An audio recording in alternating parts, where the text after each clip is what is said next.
सत्यराम दादू दयाल जी महाराज परिचय के अंग के अंतर्गत 3 अवस्थाओं का वर्णन कर रहे हैं। काया शून्य पंच का वासा, आत्म शून्य प्राण प्रकाशा, परम शून्य ब्रह्म सो मेला, आगे दादू आप अकेला। इस साखी के अंदर 3 शून्य, शून्य का मतलब अवस्था, तो 3 अवस्थाओं का वर्णन कर रहे हैं दादू जी महाराज। पहली अवस्था का वर्णन करते हुए कहते हैं काया शून्य पंच का वासा। पहला शून्य, पहली अवस्था क्या है? जागृत अवस्था, उसको काया शून्य कहते हैं। और इस काया शून्य के अंदर क्या बात है? पंच का वासा, इसके अंदर 5 की प्रधानता रहती है। 5 की प्रधानता का तात्पर्य क्या है? जागृत अवस्था के अंदर 5 कर्मेंद्रियां, 5 ज्ञानेंद्रियां और 5 विषय, इनकी प्रधानता रहती है। ज्ञानेंद्रियां कौन कौन सी? आँख, कान, नाक, जीभ और त्वचा, ये 5 ज्ञानेंद्रियां। और हाथ, पैर, मुंह, गुदा और लिंग, ये कर्मेंद्रियां। और 5 विषय कौन? शब्द, स्पर्श, रूप, रस और गंध। तो दादू जी महाराज जी बताते हैं कि स्थूल शरीर में जागृत अवस्था रहती है और इस जागृत अवस्था के अंदर 5 का वासा है। 5 ज्ञानेंद्रियां, 5 कर्मेंद्रियां और 5 विषय, इनकी प्रधानता रहती है, इनकी सत्ता रहती है। ये एक अवस्था है। अब दूसरी अवस्था बताते हैं आत्म शून्य प्राण प्रकाशा। आत्म शून्य का मतलब सूक्ष्म शरीर। इस सूक्ष्म शरीर के अंदर प्राण की प्रधानता है। तो प्राण के अंतर्गत मैं कल भी बताया था, सूक्ष्म शरीर 9 तत्वों का होता है।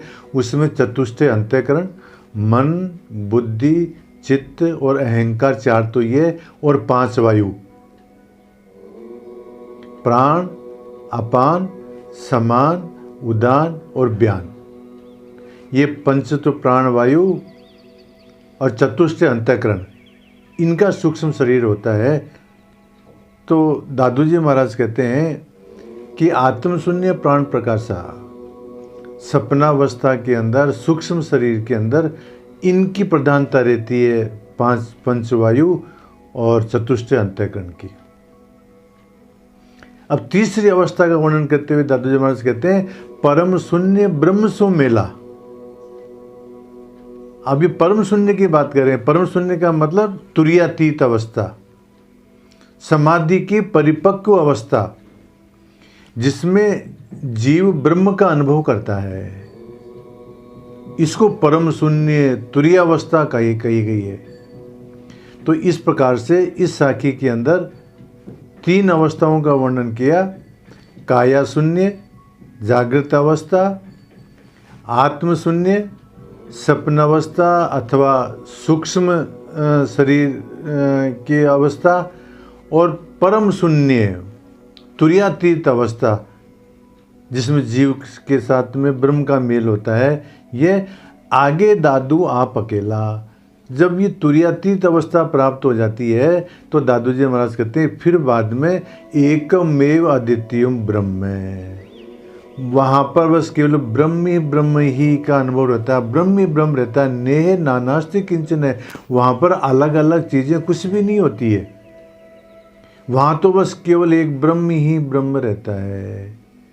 इस प्रकार से दादू जी महाराज कहते हैं कि मतलब जब हम जागृत अवस्था का लय सपनावस्था में, सपनावस्था का लय सुषुप्ति के अंदर, और सुषुप्ति का लय तुरीया के अंदर जब हो जाएगा तब आगे जा कर के और हमारे को परमात्मा की अनुभूति होएगी। इस प्रकार की ये सूक्ष्म बातें दादू जी महाराज परिचय के अंग के अंतर्गत बताते हैं। काया शून्य पंचका वासा, आत्म शून्य प्राण प्रकाशा, परम शून्य ब्रह्म सो मेला, आगे दादू आप अकेला। बहुत गहरी बातें बता रहे हैं दादू जी महाराज इस अंग के अंदर। सत्य राम।